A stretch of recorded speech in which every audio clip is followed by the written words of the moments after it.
Você não é um espectador para estar olhando simplesmente aqui para frente, esperando alguma coisa sair do altar, mas você é um adorador. O adorador produz a sua própria adoração para dar para Deus.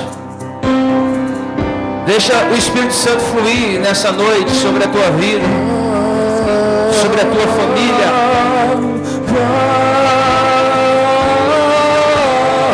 Dá uma salva de palmas bem forte, queridos. Se for para Jesus, pode ser melhor. Amém. Graça e paz, igreja. Quem está feliz, diga amém. Cumprimenta quem está do seu lado aí. Dá um beijo, um cheiro. Diga que bom que você está aqui.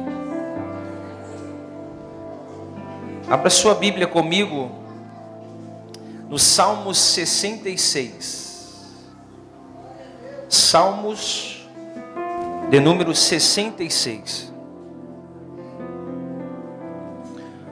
E o verso de número 10. Aleluias. Aleluias. Salmo 66, verso 10. Aleluias. Aleluias.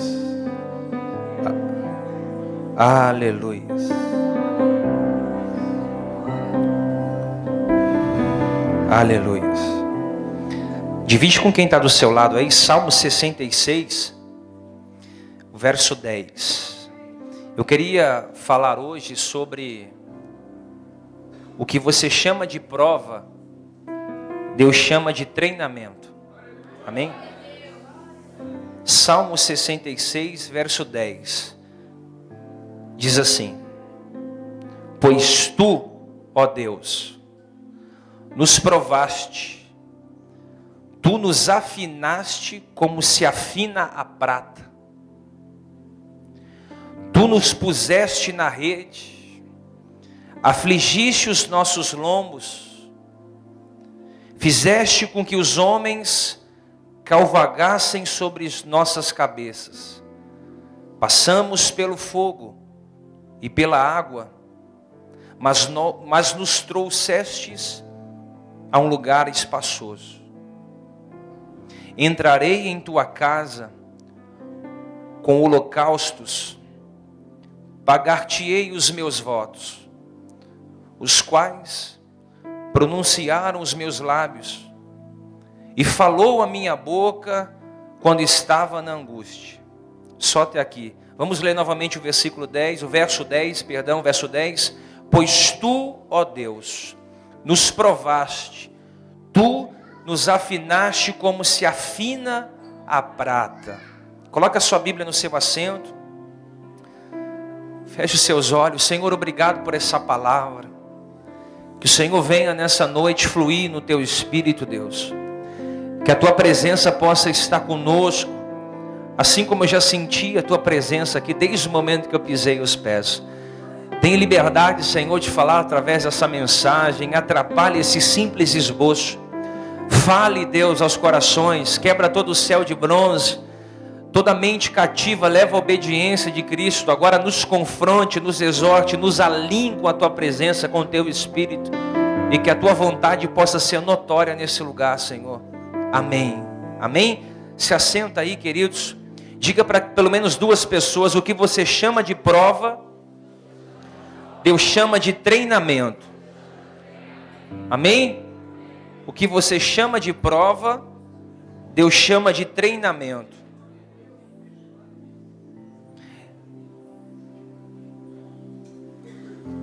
Dá sua atenção para mim.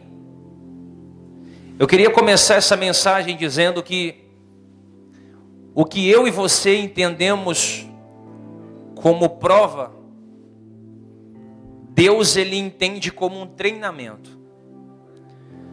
Deus ele não se alegra, ele não se deleita em ver os seus filhos passando por provações. Deus não se deleita com as provações dos seus filhos, dos seus escolhidos, dos seus eleitos. A Bíblia diz que Cristo é compassivo para conosco em todas as nossas provas e aflições.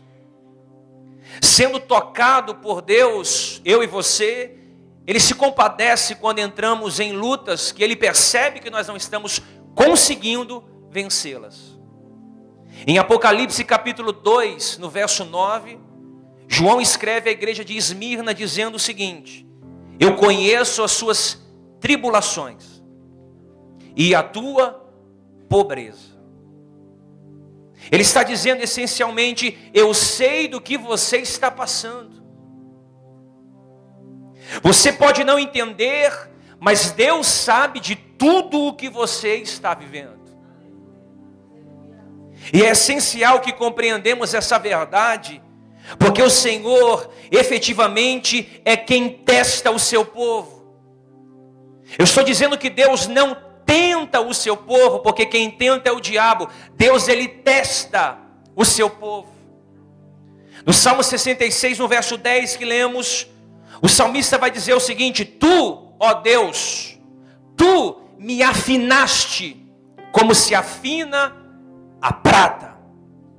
1 Pedro vai dizer que a vossa fé é provada pelo fogo. O salmista no Salmo 11, verso 5 diz que o Senhor, Ele prova o justo. E de fato, todos aqueles que seguem a Jesus, escute isso, todos aqueles que seguem a Jesus, eles vão enfrentar grandes aflições. Todos aqueles que crescem em glória, crescem em graça, crescem em conhecimento, eles enfrentarão aflições terríveis. O salmista no Salmo 34 vai dizer, no verso 19, muitas são as aflições de um justo. Paulo também vai dizer acerca da aflição no capítulo, no 2 Coríntios 2:4, Paulo vai dizer o seguinte: muita tribulação e angústia há no coração, banhada de lágrimas. Paulo está dizendo, tem muita tribulação no decorrer do ministério. E se fosse tribulações apenas, seria fácil de se dar. Mas ela vem banhada de lágrimas e angústias. Por isso que eu fico preocupado com a geração que entra na igreja, sai da igreja e não tem luta. Se você não está passando por nenhuma luta, é porque Deus não dividiu o céu com você. Porque quando Deus divide o céu com um filho seu, automaticamente você se sente tão pressionado, porque Paulo diz que a angústia segundo o mundo, ela traz aflição, mas a angústia segundo Deus, ela traz arrependimento. Então quando você está passando por aflição, você está sendo provado, e na verdade você entende como provação, eu entendo como provação, mas Deus entende como treinamento.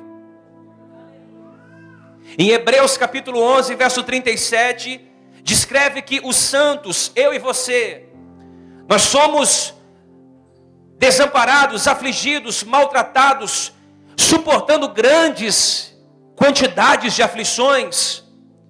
E o fato é que a Bíblia fala muito sobre o sofrimento. Se você for ler a Bíblia Sagrada, você vai perceber que a Bíblia inteira relata acerca do sofrimento, de problemas, tribulações na vida dos seus escolhidos. O Salmo 88, verso 3 vai dizer o seguinte: a minha alma está cheia de angústia, e a minha vida se aproxima para a sepultura. Olha o que o salmista está dizendo: a minha alma está cheia de angústia. Por isso que eu estou tentando dizer para você, não viva uma vida na alma, porque uma vida na alma é uma vida sentimental, melancólica. Eu tenho ensinado isso na escola dos profetas. Pessoas que vivem na alma são pessoas que vão se ferir facilmente. E uma pessoa ferida, ela tende a ser um sacerdote sarnento. A Bíblia fala que o sacerdote não poderia ter nenhum tipo de defeito. E se eu e você somos sacerdotes de um reino invisível, mas real, nós não podemos ter esse tipo de sarna, porque uma pessoa sarnenta, ela vive se coçando e ferindo as outras pessoas. Salmista está dizendo que a minha alma está cheia de angústia. Por isso que ele diz: aquieta-te, minha alma, dentro de mim. Ele manda a alma ficar quieta. E se você não saber diferenciar corpo, alma e espírito, você vai ver uma vida na alma, uma vida almática. Tudo te entristece, tudo te abala, tudo te preocupa, tudo te decepciona. Por quê? Uma vida na alma não é uma vida no espírito. Uma vida no espírito é uma vida ligada em um patamar de elevação espiritual. Quem vive no espírito está entendendo que tudo o que está passando coopera para o bem de todas as coisas. Se você não entende o que você está passando agora é para o seu bem amanhã, você vai viver na alma. E viver na alma você não está preparado para perdas, para ganhos, para lutas, adversidades, problemas. Então ele está dizendo: a minha alma está na angústia. Ele está dizendo o seguinte: por um momento eu deixei o espírito de lado e eu permiti que a minha alma controlasse a minha vida. Por isso, eu estou na sepultura. Davi disse no Salmo 71, muitos males e angústias. Muitos males e angústias. Eu não vejo um único seguidor de Jesus. E se você souber, me fale.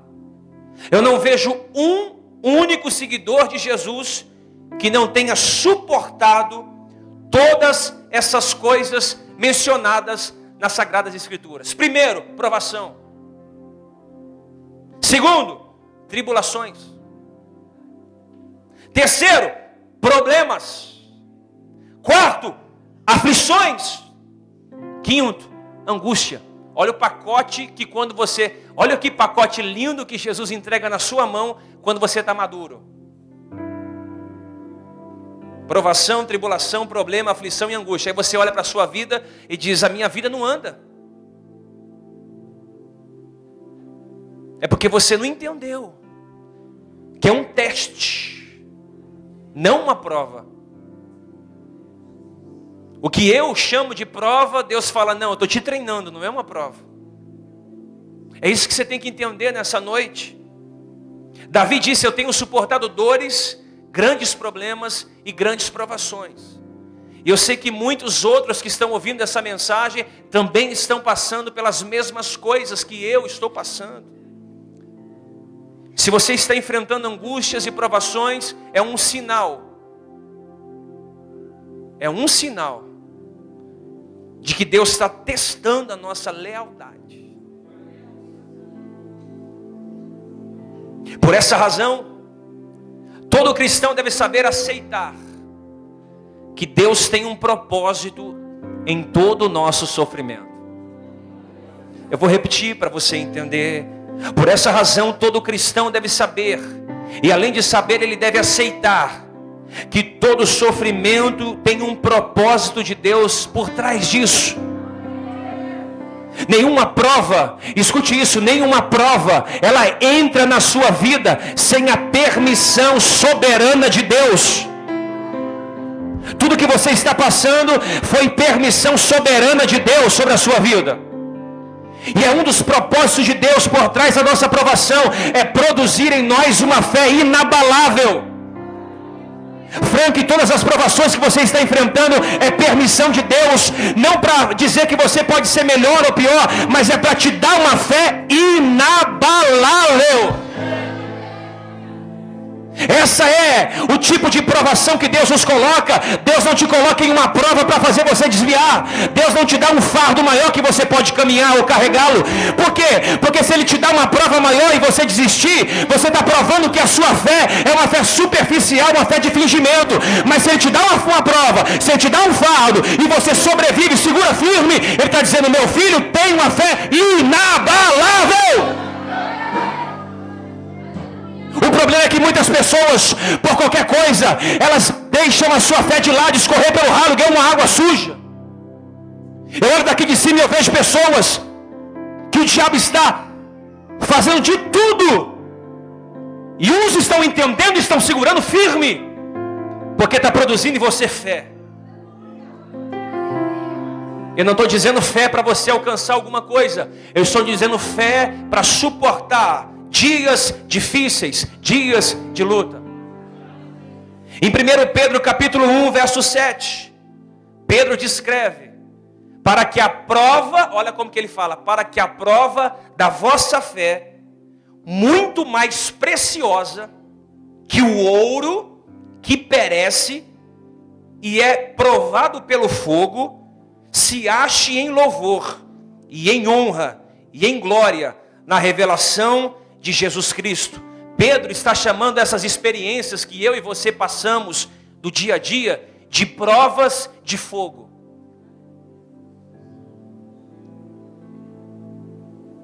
Ele está dizendo o seguinte: tudo que você está passando, aflição, provação, problema, é uma prova de fogo, para aperfeiçoamento de uma fé inabalável.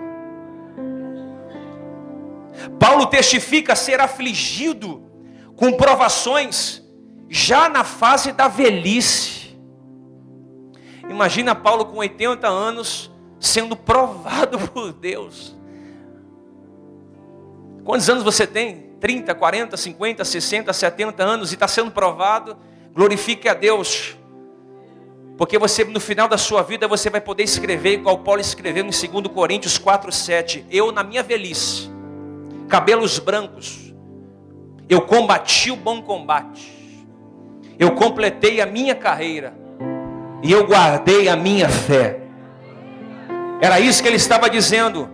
Ele estava dizendo: eu terminei a minha vida debaixo de açoite, debaixo de calúnia, debaixo de escárnio. Paulo morreu cabeça para um lado e corpo para o outro. E ele morreu só com uma capa, morreu pobre. É engraçado que os pregadores da teoria da prosperidade nunca lêem esse texto. Paulo não se encaixaria como um pastor no século 21, com poucos livros, pastor Valdir, com uma capa, mas com uma fé inabalável. Paulo, mesmo velho, ele sabia que ele tinha muita coisa para fazer ainda. Havia grandes provas, grandes sofrimentos pela frente.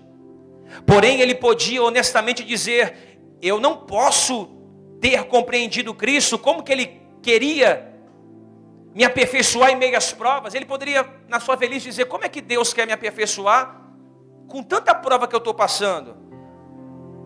Mas quando se trata de fé e confiança em Deus, em meio a toda a provação, sei que eu tenho crido e eu sei em quem eu preciso me achegar. Quando o inimigo vem com as inundações, com os tsunamis espirituais, você tem que entender que tudo que você está passando, você precisa ter uma vida de oração, de fidelidade, de entendimento.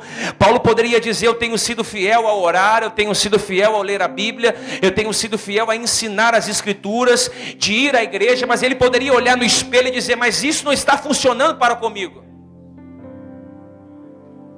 Porque pensamos que vindo à igreja quarta-feira, domingo, nós não vamos ter problemas, lutas, dificuldades. Quando na verdade nós teremos o dobro de dificuldades, de problemas. Porque Deus está treinando uma geração. Deus não quer mais crente almofadinho, irmão, que recebe uma água ungida, um óleo ungido, um lenço consagrado, uma chave da vitória, e ele vai embora para a casa dele pior do que ele entrou. Ele manifesta, cai o demônio aqui dentro, e lá fora o demônio do caráter continua a mesma coisa. É muito mais fácil achar que tudo é demônio, porque demônio você expulsa, mas caráter tem que se tratar. Então a gente vem para a igreja: não, o demônio vai embora e tudo se resolve. Quando Deus quer colocar você na prova, Ele quer pegar eu e você e colocar você dentro de uma fornalha para afinar a nossa vida como se afina uma prata.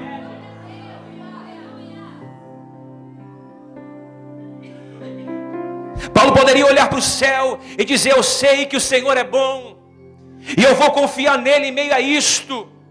Não viverei em dúvida, Ele vai me tirar dessa para a sua glória. Se isso descreve a sua fé como um suportamento pelo fogo. Porém, se não, eu tenho que perguntar: quantas provas e aflições você suportará antes de dizer: a minha fé prevaleceu? Deixa eu te explicar isso. Quantas provas e aflições você vai ter que passar para no final você dizer: passei por todas e a minha fé prevaleceu? Porque se você passa por uma aflição e sucumbe, Deus te faz você passar por outra, até a tua fé ficar inabalável. Nem tudo que sofremos é uma prova. A verdade é que nem tudo que sofremos é uma prova de fé. Frequentemente, o Senhor está atrás de algo a mais quando estamos na fornalha da provação. Quando nós estamos na fornalha da provação, o Senhor quer algo a mais de nós. De fato, quanto mais você caminha com Cristo, mais profunda será as suas provas. Anote isso, escreva isso, fale com alguém isso. Quanto mais próximo você caminha com Cristo, mais profundas são as suas provas. Mais Ele está agindo em você para promover algo diferente em meio à sua fé. Porém, não me interprete mal, você que está me ouvindo. Sempre que a nossa fé vacilar, provas diferentes virão. Você está aí? Diga amém. Sempre que a nossa fé vacila, provas de fé virão. Porque nós nunca estaremos completamente acima destes testes. Mas em meio a um propósito de Deus. Porque o Pai quer preparar uma noiva para se encontrar com o seu filho.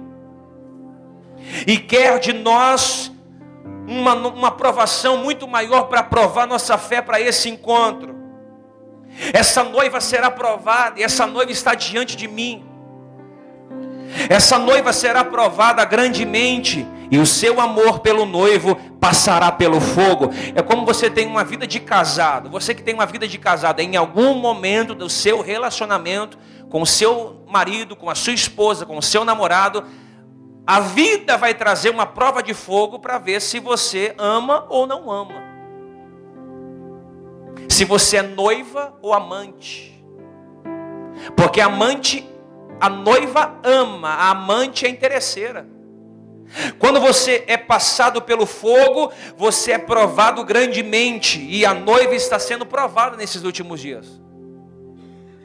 Sua confiança nele está sendo provada e ela será refinada através do fogo, dos dilúvios e das aflições. Você está entendendo? Diga amém. No entanto, essas dores não são para testar o amor dele e a sua devoção. Ao contrário, são para refinar um amor que já está totalmente comprometido. E eu vou explicar para você. Eu acredito que muitos dos que estão ouvindo essa mensagem hoje estão totalmente comprometidos com Cristo, porque senão você não estaria aqui no nosso meio. Muitos dos que estão ouvindo pela internet, pela rádio, aqui no meio da igreja, estão totalmente envolvidos com Jesus. Jesus é o grande amor da sua vida. E a sua fé nele está sendo aumentada diariamente, certamente. Há momentos quando essa confiança é testada. Já que você está tão envolvido com a igreja, já que você está tão envolvido com Jesus, ele vai provar esse envolvimento, se é verdadeiro ou falso. Entretanto, Deus está procurando outra coisa em você, algo a mais. A preparação que o Senhor Jesus faz da noiva requer que Ele realize uma obra sobrenatural em você. Por isso que você não está entendendo de tanta bordoada, de tanta açoite, de tanto mar revolto, de tanta água entrando no barco. Você não está entendendo nada. Por quê? Porque o seu relacionamento está sendo provado. E esta noiva vai ser aprovada em nome de Jesus.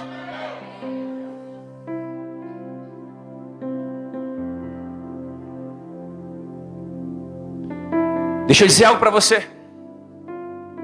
Você é a noiva, eu sou a noiva. E ela está amando a Jesus, ok? Deve ser consumida. O meu desejo, a minha vida deve ser consumida. Igual a um carvão com fogo. Consome a brasa. O nosso desejo tem que ser ardentemente de estar com o noivo.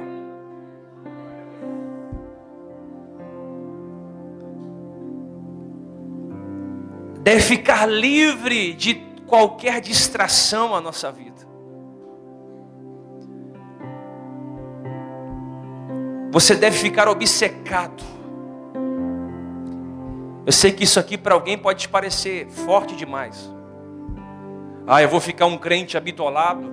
É melhor você ser alguém habitolado por Jesus do que distraído. Porque pessoas distraídas, elas não conseguem assimilar o que está passando. Um dia mal não compromete os dias bons que eu vivo. Deve ficar obcecada pelo desejo de estar sempre em sua presença corporal, sentindo a presença dele. Paulo se refere a este desejo ardente quando escreve sobre o próprio desejo. Olha como que Paulo era apaixonado por Jesus. Ele vai escrever isso em ele vai escrever isso em 2 Coríntios 5:8. Sabe o que ele diz? Eu quero deixar o meu corpo mortal para habitar com Deus. Quem nunca pediu a morte aqui?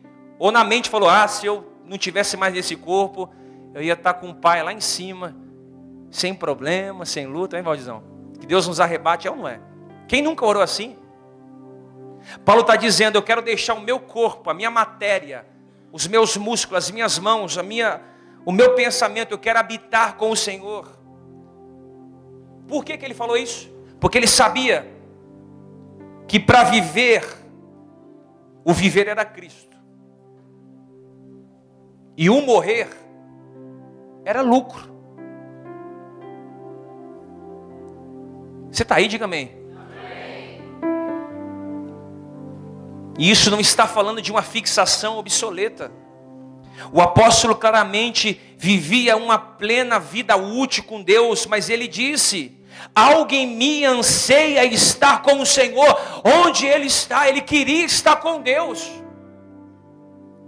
Era um anseio de estar com Ele face a face, não somente contemplando entre um espelho a imagem de Jesus, como Ele mesmo disse, mas Ele queria estar com o Senhor face a face. Eu preguei na Santa Ceia sobre o anseio de morar com o céu. Lá no céu não vai haver dor, não vai haver mares, não vai haver problemas, e lá nós contemplaremos Ele diariamente face a face.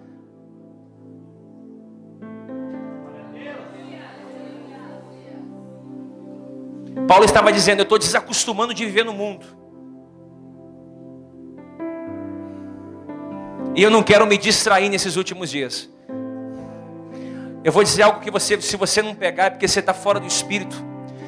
Nós não podemos nos distrair 1 milésimo de segundo nesses últimos dias. Porque tudo que nós estamos recebendo por 1 minuto de distração é como uma semente que caiu na rocha e caiu no meio dos espinhos, ela vai ser sufocada.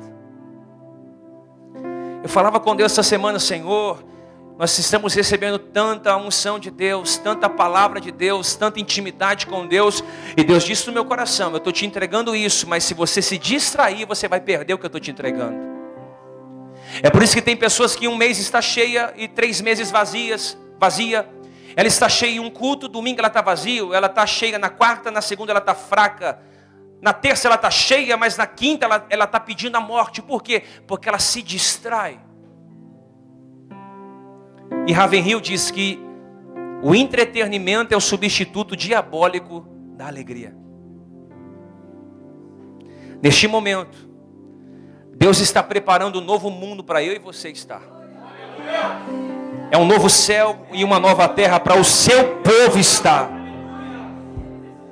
E essa nova criação englobará uma nova Jerusalém, incluindo um lar para a noiva de Cristo está. Isaías viu este novo mundo que está criando, e a panorâmica deve ter deixado ele sem noção. Deus diz através do profeta Isaías, no capítulo 65, no verso 17: pois eis que eu crio novos céus e nova terra, e não haverá lembrança das coisas passadas, jamais haverá memória delas.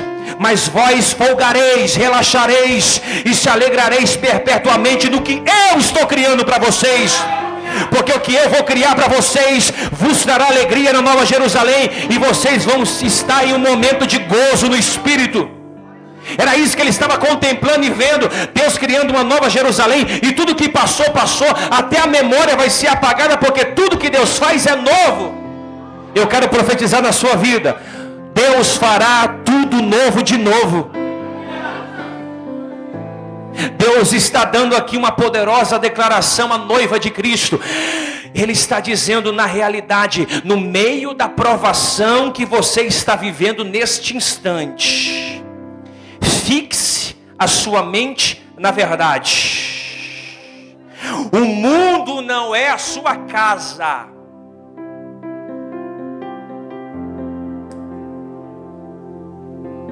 O mundo não é o seu lar. Tudo que você passará, a terra passará, a lua passará, as estrelas passarão. Deus está dizendo, eu estou criando um mundo novo, onde não há incêndios, inundações, demônios, sofrimento e aflições. Lembra da mensagem da ceia? Você está percebendo que as lutas, elas vão se acabar? Vale a pena entregar o jogo agora? Vale a pena levantar a bandeira branca? Irmão, eu já falei para todo mundo, isso aqui não é novidade. Eu só saio da posição que Deus me colocou se me matarem. Porque a minha vida começa após a morte. Não estou falando de reencarnação, estou falando de vida no Espírito.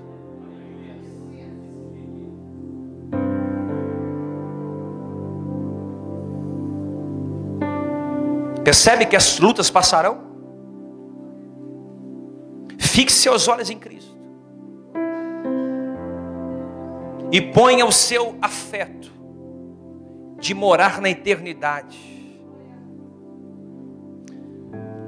Jesus está dizendo, tudo que nós estamos passando aqui está contribuindo para a criação de um novo céu, de uma nova terra, para que eu e você, ao sermos provados e aprovados, treinados, possamos entrar no céu. Eu preciso dizer isso para você. O céu não é para quem quer ir. O céu não é para crente e não é para evangélico e muito menos para cristão. Porque quem me chama de cristão é a Veja, é a Isto É a Época. Jesus nunca me chamou de cristão. Você pode ler a Bíblia inteira. Ele nunca falou, você é cristão. Ele me disse, você é meu filho. E o céu é para quem se prepara para entrar lá. Tem gente que é tão ruim que não quer Deus, quer o céu de Deus. E tem outras que querem entrar no céu, e se entrarem, que não vão entrar, a última pessoa que vai querer ver é Deus, ela quer o céu. Ah, mas essas mensagens não se ouvem mais. Quem vai glorificar com uma mensagem dessa? Quem vai...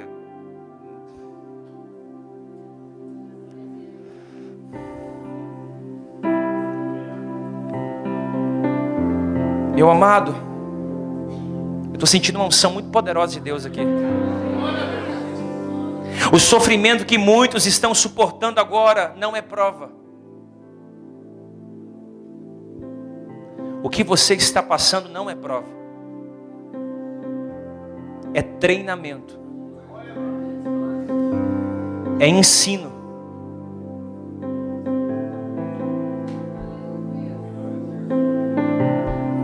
Estamos sendo preparados para um mundo onde não vai haver dor. E esse mundo vai ser provado com nossos corpos. Porque tem lutas que são tão grandes que o nosso corpo reage. A dor, a enfermidade, o semblante cai. Paulo nos diz que o corpo que baixa a sepultura, eu falei isso domingo, o corpo que desce à sepultura não é o mesmo que vai nascer no dia da ressurreição. Receberemos um corpo glorificado. O que é um corpo glorificado? Entraremos dentro de paredes. Lembra quando Jesus ressuscitou? Ele foi até o cenáculo e ele... Por isso que você pode perder um dente hoje, e eu estou ficando careca. Porque lá eu vou receber um novo corpo, amém? Amém ou não? Esse mundo vai ser provado por os nossos corpos, e Paulo diz que o corpo que abaixa a sepultura não é o mesmo que vai sair de lá. Nós temos um novo corpo, um corpo com o DNA de Jesus. Eu sou apaixonado por Abraão, porque Abraão é um exemplo de alguém focalizado no mundo que iria vir, não o mundo que ele estava. Eu vou dizer para você, Abraão é um dos maiores modelos de fé que existe na Bíblia Sagrada. Não porque ele colocou Isaac no altar e colocou o cutelo sobre o seu pescoço, porque Deus mandou. Não, não. É porque Abraão diz, a Bíblia diz em Hebreus capítulo 11, pela fé, olha que coisa linda, pela fé, ou seja, ele foi provado pela fé, ele habitou como estrangeiro. O que é estrangeiro? É alguém que vai para outro país e não tem residência fixa. Ele chegou em outro lugar e em terra alheia, porque esperava a cidade que tem fundamento, do qual o artifício e construtor é Deus. Abraão, olha que coisa linda, ele habitou pela fé como estrangeiro. Imagina um homem que mandava em tudo e em todos viver como estrangeiro. Olha para mim, Abraão não tinha casa, ele habitava em tendas. Por quê? Qualquer momento ele desmontava a tenda e ia embora. E tem hora que você tem que recuar.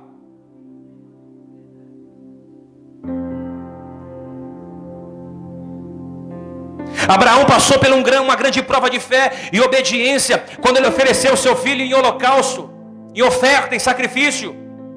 No entanto, mas que a sua fé foi provada, Abraão tinha olha que coisa linda.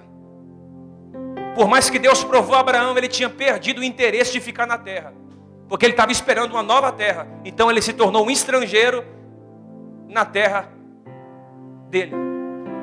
Imagina o cara ter todo tipo de gado, de ovelha, de dinheiro, de tudo que ele podia ter. Mesmo assim, não se apegando a nada disso.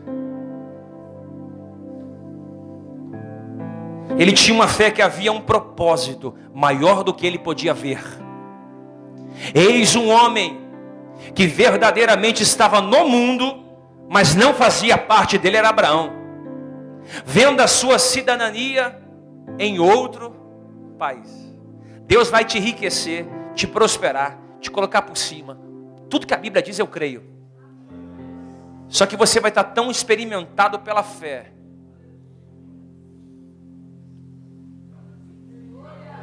Que você vai falar, Deus, eu estou morando nessa casa? Eu estou andando com esse carro? Olha Deus, o Senhor está me abençoando assim. Aí alguém vai perguntar, você fala, isso aí é. Estou esperando uma coisa melhor.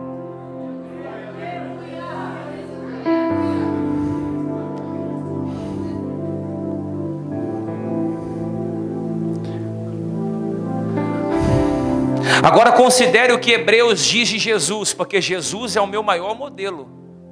Jesus, ele sofreu fora da cidade. Hebreus 13:2. Jesus sofreu como um estrangeiro, sempre fora da religião formal. Nós estávamos falando isso no carro, eu e a Bispa Luana, a religião e o relacionamento. Tudo diferente um do outro. Religiosidade é uma situação e relacionamento é outra. Você pode muito bem frequentar a igreja e ser um religioso, porque um relacionamento não se dá dentro de uma igreja, se dá dentro de um quarto.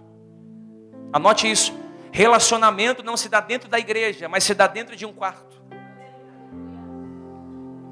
Jesus sofreu como estrangeiro, no entanto Cristo também foi para fora da cidade, no sentido de não ter lugar na terra. Ele mesmo diz, eu não tenho nem aonde reclinar minha cabeça.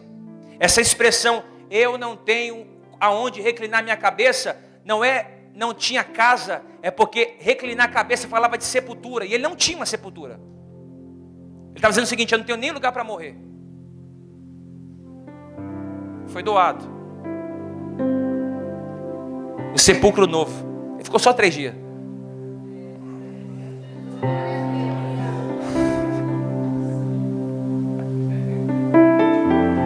Por quê? Porque tudo que Jesus fazia, ele olhava para o céu. Eu fico impressionado com Jesus. A Bíblia diz que ele se esvaziou a si mesmo, tomando forma de servo.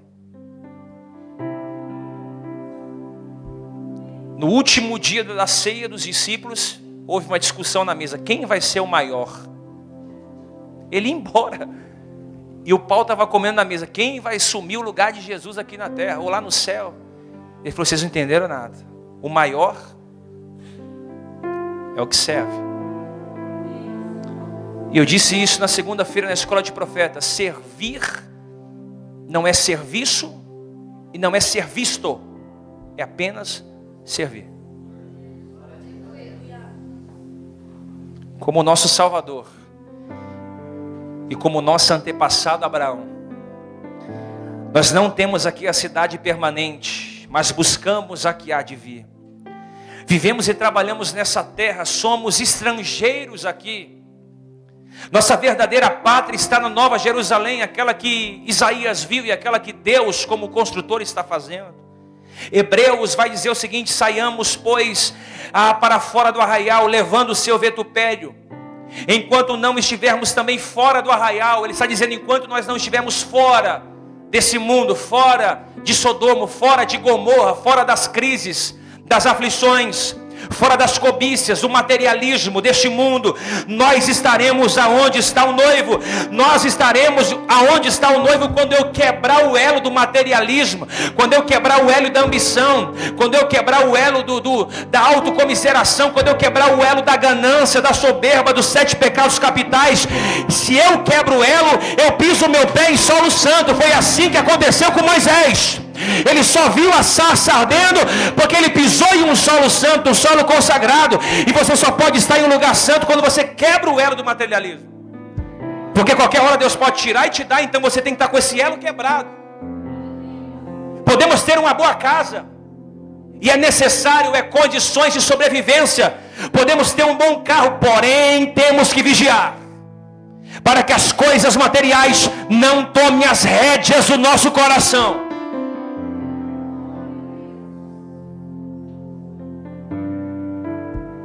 Quantos obreiros começaram bem, quantos bispos começaram bem, mas no meio do caminho a rédea do coração foi mudada pelo dinheiro, pela ganância. O fato é que você pode ter uma fé poderosa. Diga assim, uma fé poderosa. Diga assim, eu posso ter uma fé poderosa, mas mesmo assim você pode não desejar ardentemente estar com Cristo. Parece uma loucura isso. Eu vejo pessoas dizendo, eu tenho uma fé para Deus mudar minha vida, mas não move uma palha para vir à igreja. Você pode sair dessa rua, você pode ir no seu trabalho, na sua casa e perguntar, você crê em Deus? Eu sou apaixonado por Deus. A fé é do tamanho, eu tenho tanta fé, mas não move uma palha para estar se relacionando com Ele. Porque Deus quer filhos que abandone o proibido e renuncie o permitido. Eu vou abandonar o que não pode, mas o que pode eu ainda renuncio, porque eu amo Ele. Essa é a geração da Sarando Nações. É uma igreja que vai olhar para frente, porque queimou os carros de boi. Quando o profeta Elias foi chamar Eliseu, ele queimou os carros de boi, dizendo, não posso mais olhar para trás. Jesus vem confirmando isso, dizendo, aquele que põe a mão no arado não é apto para olhar para trás. Se ele olha para trás, ele não é apto para o reino dos céus. Ele está dizendo o seguinte, você só tem uma vida, e essa vida precisa ser gasta na obra de Deus. 1 Coríntios 13:3, ainda que eu tenha uma fé do tamanho de uma grande fé, a ponto de transportar um monte para um lado ou para o outro, Paulo vai dizer, se eu não tiver amor, nada eu seria.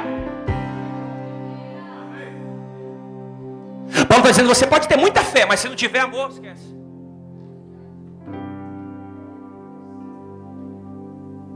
É triste, irmão, ligar a televisão e ver aquelas pessoas na televisão, aqueles homens passando a teoria da confissão, do positivismo, aquela fé vencedora. E o que é uma fé vencedora? Não é uma fé para você altamente se curar em nome de Jesus, ou para ganhar sua família. É uma fé para obter as coisas da terra. Olha, você tem que colocar sua fé, e aí Deus vai te dar. Isso não é fé. Isso é confissão positiva.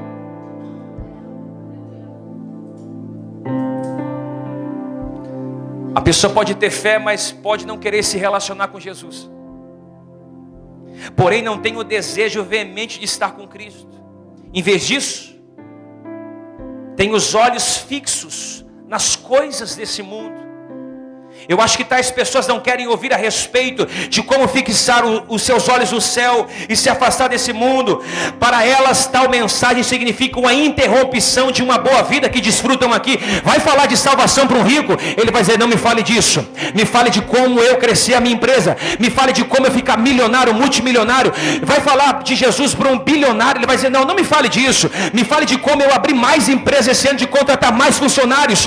Mas você pode ser muito rico, o dinheiro que não pode ter você, mas as pessoas, elas no meio do caminho vão se perdendo.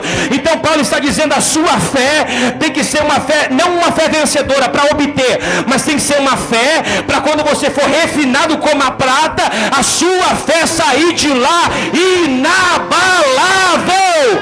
Eu estou profetizando em nome de Jesus. Deus vai te dar uma medida maior de fé, uma medida maior de fé, uma medida recalcada, sacudida, transbordante, para que a sua fé seja uma fé tão grande, para você remover montanhas e montes, vales e desertos. A sua fé será aumentada, não para obter coisas da terra, mas para perdoar 70 vezes 7. A sua fé vai ser aumentada, não para ganhar carro novo e casa nova, mas vai ser para andar uma milha, para dar a face direita, para dar a túnica para quem te pedir. Eu profetizo em nome de Jesus que essa igreja não vai andar por vista, mas ela vai andar por fé. A fé é o firme fundamento das coisas que não se vê. Deus está liberando porções de fé aqui, meu irmão. Pega ela se você pode, vai, pega, pega, pega, pega, pega, pega, pega, pega, pega, pega, pega, pega, pega. Oh!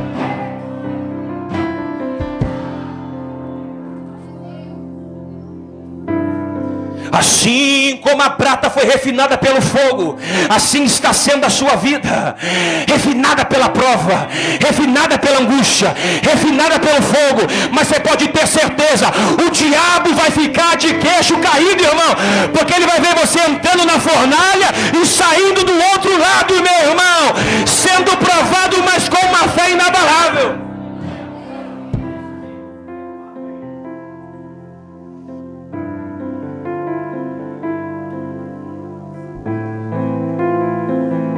Que Deus nos ajude a nos desapegar do espírito do materialismo deste mundo. Que Deus nos ajude a nos desprender das coisas da terra e que nos dê um desejo de morar no céu. Isaías profetizou que o mundo que Deus está criando é um lugar que nós vamos se alegrar. Orabarachu. Isaías 65:18. Mas vós folgareis. O que é isso? Relaxareis. Você trabalha todo dia, não tem uma folga. Olha o que Isaías está dizendo: no céu vai ter folga. E vós folgareis e exultareis. O que é isso? Você vai ficar de folga dando glória. Detalhe, a Bíblia diz perpetuamente. É folga segunda, terça, quarta, quinta, sexta, sábado.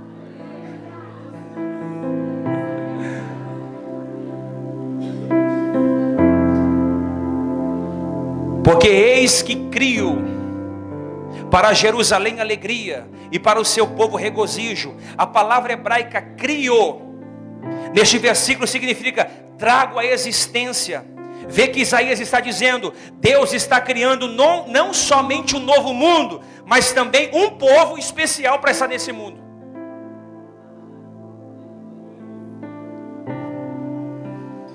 Está trazendo à existência uma noiva que não apenas foi apartada desse mundo, mas que aprendeu a se regozijar em meio ao sofrimento.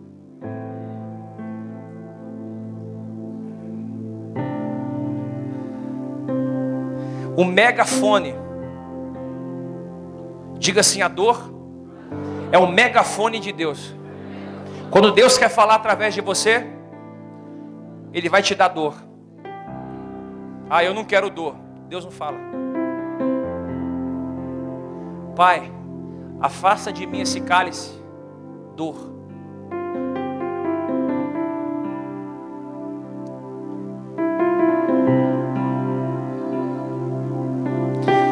Diga assim: o meu sofrimento me faz cantar.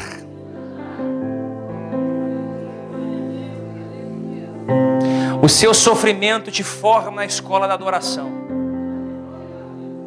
E todas as maneiras pelas quais estamos aprendendo a louvar a Jesus, especialmente são os nossos maiores problemas, dores e aflições. Vocês estão sendo treinados para aquele glorioso dia.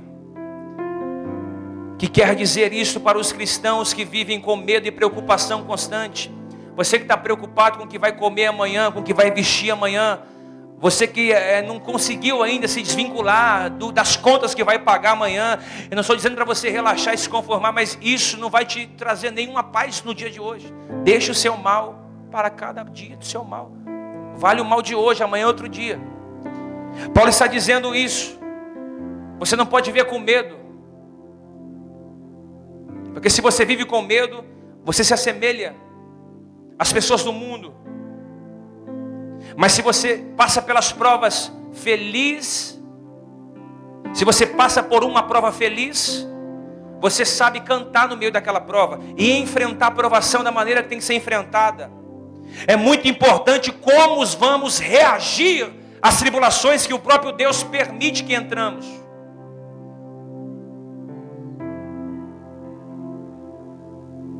Diga assim, pergunta para a pessoa que está ao seu lado: como é que você vai reagir à luta que você está passando? Você sabia que igualmente algumas pessoas, elas estão abandonando a fé, e outras não estão abandonando a fé, porém não abandona a fé, mas deixa de seguir a Jesus. Eu tenho fé, mas na igreja eu não vou mais não. Eu tenho fé, mas aquilo ali, não. Ela tem fé, mas às vezes ela fala: orar, oro mais não. Não faço mais. Jejum, não faço mais. Ela tem fé, mas ela abandonou Jesus do seu coração. E Paulo vai dizer isso: não aguento viver sob tamanha pressão. Parece que quanto mais me aproximo de Cristo, mais sofro.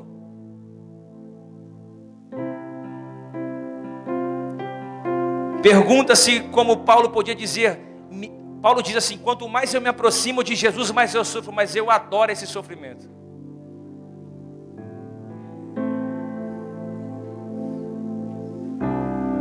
Oh, aleluia.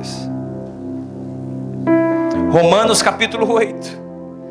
Se com ele sofremos, olha aqui que coisa linda. Se com ele sofremos, com ele seremos glorificados. Porque para mim tenho por certo que o sofrimento do tempo presente, de hoje, não pode ser comparado com a glória que virá a ser revelada em nós. A luz da glória que Paulo espera é que a prova seja uma prova renovada dia após dia. Paulo está dizendo: olha, eu posso passar o que for hoje, porque se eu sofrer com ele, eu vou reinar com ele também. O problema é sofrer sem saber porque está sofrendo.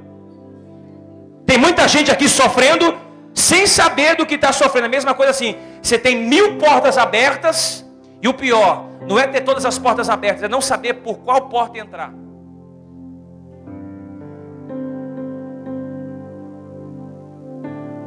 Eu vou terminar aqui. A Bíblia diz que havia 3 jovens hebreus: Sadraque, Mesaque e Abidnego. Eu quero que você considere, para terminar, o poderoso exemplo desses 3 jovens hebreus. O rei Nabucodonosor pegou esses 3 jovens e atirou esses 3 jovens dentro de uma fornalha de fogo, de uma fornalha da aflição. Esses homens, olha isso aqui, grave isso. Esses homens não estavam sendo provados pela fé. Eles não estavam sendo provados pela fé. Na verdade, foi a sua fé que colocou eles à prova. Vê se você entende. Esses homens não estavam sendo provados por falta de fé. Ao contrário, eles estavam sendo provados porque a fé deles era muito grande. Tipo assim, vou te provar, não é porque você não tem, é porque você tem muita. E já que você tem muita, vou te provar. Pense nisso. Os pagãos babilônicos não foram influenciados por suas orações e pregações. Sadraque, Mesaque e Abednego pregava e orava, não influenciava ninguém. Ninguém ficou impressionado com a sua sabedoria. Com o seu conhecimento, então, ninguém ficou. E nem com a sua vida santa de oração que eles tinham. Ninguém se impressionou com pregação, oração, vida santa. Olhavam para eles e achavam normais. Porém, o impacto em Babilônia veio quando o povo olhou para dentro da fornalha e viu esses 3 homens dançando.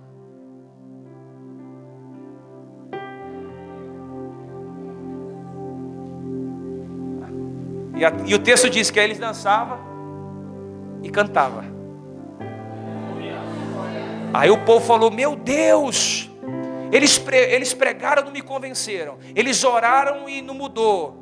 Eles têm sabedoria, conhecimento e têm vida santa, não tocou o nosso coração. Mas eles estão dentro do fogo.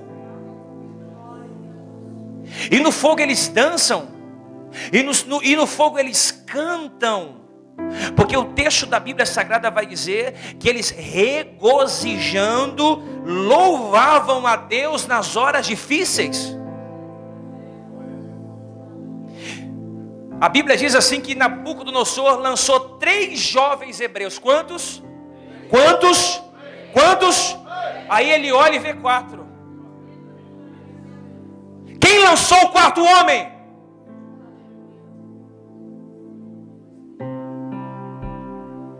Ninguém. Porque o 4º homem ninguém tem poder para lançá-lo. Ele entra de livre e espontânea vontade. E ele é perito em entrar em situações de fornalha quente, quando vê filhos que têm fé inabaláveis e que estão louvando em meio à provação, que estão cantando mesmo sendo refinado como a prata no fogo. Sabe o que eu vim dizer para você? Jesus apareceu naquela fornalha, e eu creio que suas primeiras palavras aos jovens hebreus foram essas: levantem-se agora, pois as suas amarras foram afrouxadas. Porque a Bíblia diz que Nabucodonosor lançou 3 jovens, Sadraque, Mesaque e Abednego, amarrados dentro do fogo.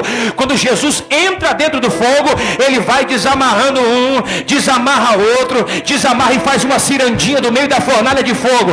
Ele faz uma pista de dança para 3 jovens hebreus dançarem ali dentro. Sabe o que é isso? Jesus está dizendo: eu estou quebrando as amarras, eu estou afrouxando as amarras. Esse povo pagão, essa gente ímpia vai ver a alegria e o gozo no seu lado. Então eu estou profetizando em nome de Jesus: o 4º homem da fornalha de fogo está descendo aqui hoje, está tocando da sua vida. Nenhuma aflição vai parar teu ministério, nenhuma aflição vai parar tua empresa, nenhuma aflição vai parar tua chamada, nenhuma aflição vai quebrar teu casamento, teu ministério, a tua chamada. Eu profetizo em nome de Jesus: a tua fé será invejada pelos babilônicos, a tua fé será invejada pelos pagãos, a tua fé será invejada pelos ímpios, porque a sua fé vai ser uma fé tão forte que mesmo na fornalha de fogo ela não é abalada.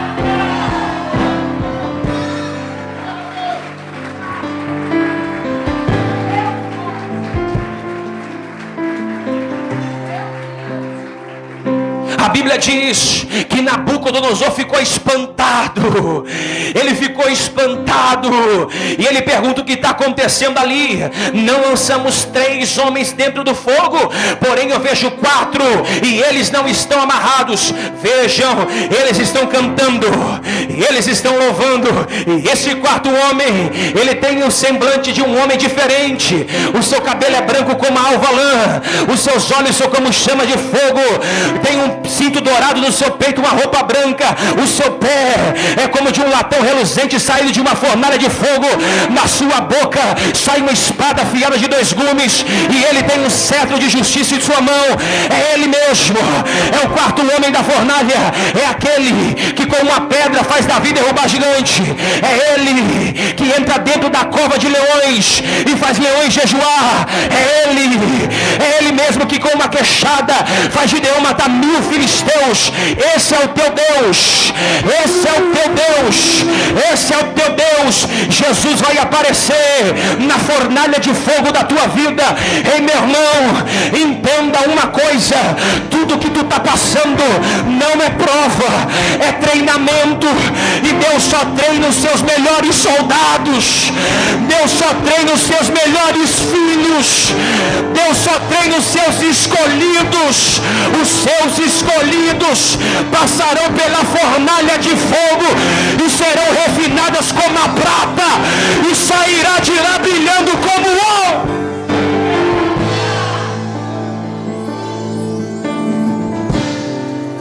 E o lugar mais alto que eu quero estar é os teus pés. E o lugar mais alto que eu quero estar é aos seus pés.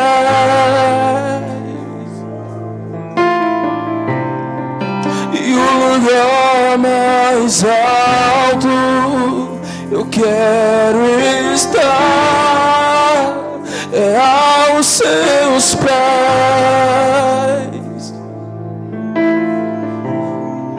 E o lugar mais alto eu quero estar é aos seus pés. Foi quando eles começaram a cantar que o 4º homem apareceu na fornalha. Queridos, há um impacto quando você abre a sua boca e canta. Há um impacto quando você abre a sua boca em meio à fornalha e louva. Como você está reagindo em meio às aflições da sua vida. Você está bebendo da taça do tremor, sentindo-se embebedado, sem poder resistir ao inimigo. É hora de sacudir, é hora de levantar tua espada, é hora de pegar armamento pesado, é hora de colocar na mão lança, espada e escudo, é hora de colocar capacete e sandália e dizer: o meu Redentor vive. Se você está vindo contra mim por um caminho, fica tranquilo, por 7 caminhos você vai fugir. Na minha casa, no meu ministério, na minha família, quem dá a última palavra é Deus. Levanta a sua cadeira. Aos seus pés. Show. Aos seus pés. Reaja. Receba a armadura nova, reaja. Senhor, aos seus pés, no lugar mais alto eu quero estar, aos seus pés. Como você está reagindo às aflições? Como é que você está reagindo às aflições? Você quer levantar a bandeira branca? Tem muita gente aqui dizendo: eu vou entregar meu casamento hoje, eu vou entregar minha carteirinha ministerial hoje, eu vou sair do meu trabalho, eu vou sair daquela casa. Meu irmão, deixa eu dizer para você, quem tem que sair de lá, o diabo não é você. Deus está te dando armamento novo, armamento pesado hoje, armamento pesado. Deixa essa frieza de lado, irmão.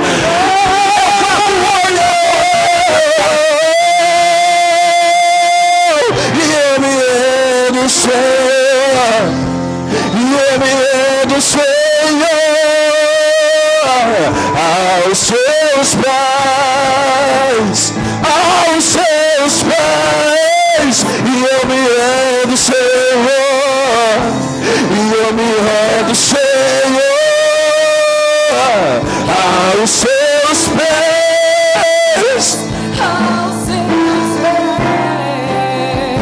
lugar mais alto que eu quero estar é aos teus seus pés. E o lugar mais alto que eu quero estar é aos seus pés.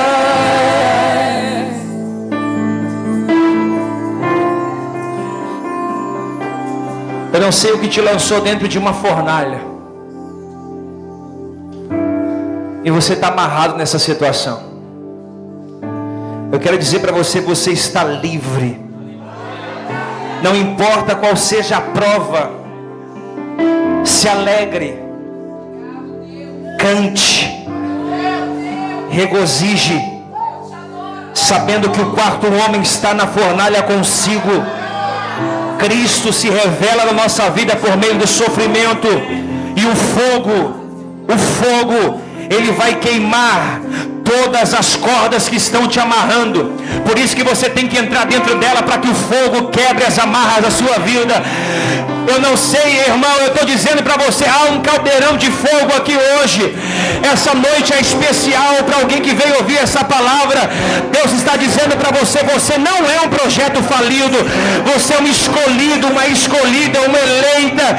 Então resista ao treinamento, à provação, resista a essas adversidades que você está passando. Você não está sendo provado, você está sendo treinado por Deus. Bate na mão do irmão que está ao seu lado.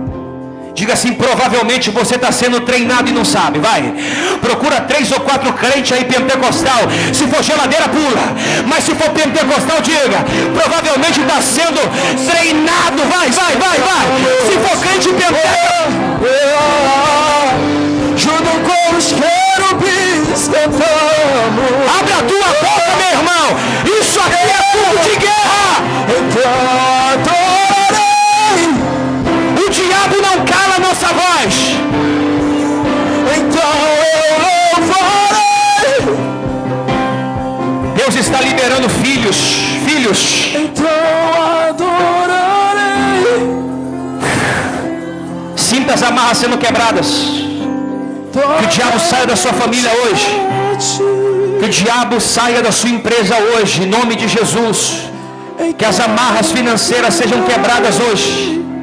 Que as amarras do mundo espiritual seja quebrada hoje. Que a amarra na sua vida sentimental seja quebrada hoje. Que a amarra no meio dos seus filhos seja quebrada hoje.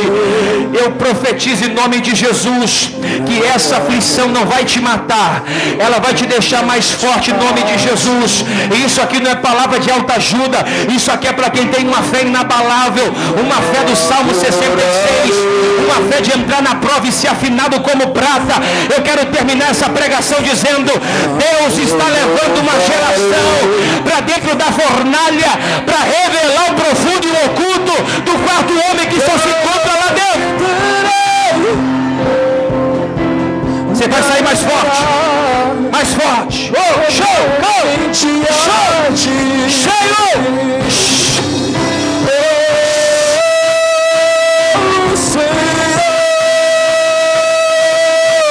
Me renderei a ti, ó Rei. Glória a ti, Senhor. Glória. Vai se assentando, querido. Totalmente a ti. Totalmente a ti.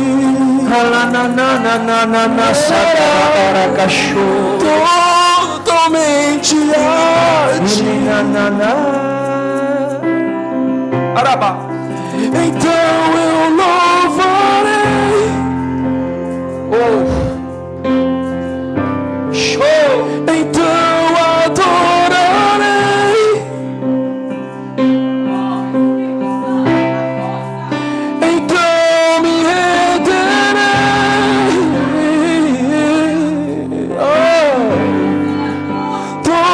Totalmente a ti. Totalmente a ti. Cheio. Totalmente Totalmente a ti. Sinta as amarras sendo quebradas aí.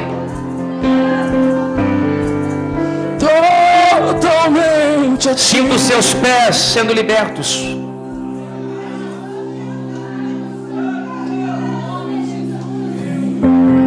Sinta as suas mãos sendo livres.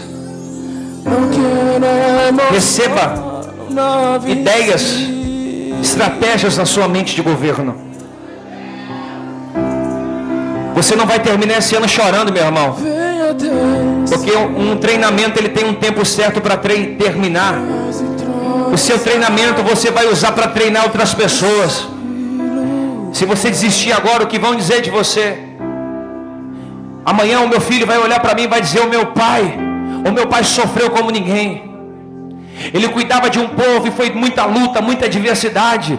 Mas toda vez que o meu pai passava por prova, ele descia para o quarto dele, ele dobrava o joelho e dizia: Deus, seja comigo. Meu filho vai dizer isso para alguém. Ele vai dizer: a minha mãe era cristã, ela ficou com meu pai toda a prova que ela passou. Alguém vai dizer isso de mim um dia.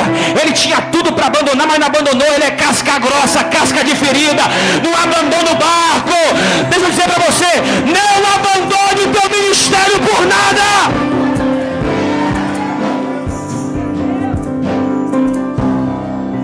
A sua aprovação é treinamento.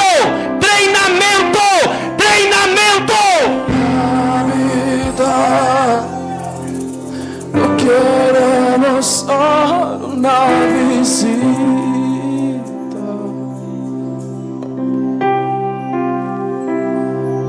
Venha desfrutar. Tu és entronizado aqui nesse lugar. Amém?